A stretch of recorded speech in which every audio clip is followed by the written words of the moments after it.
Мен Эльвина Сидбулаева, шымды Киевде яшайман ве журналист оларақ çalışам. Мен сүгінікте Узбекистанда доғдым.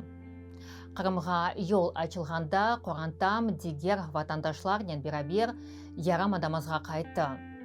Біздер қартанам сүгін етілген көйімізге қайттық. Анда келгенде о вақыт бізім евімізде дигер роз қорантасы яшайды.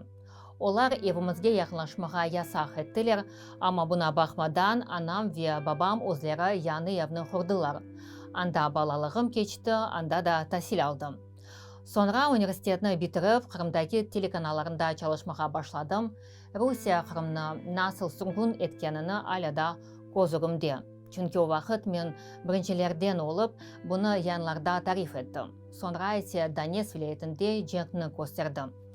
Көремшіміз девам етті ве онлайн митингімізге давет етеміз.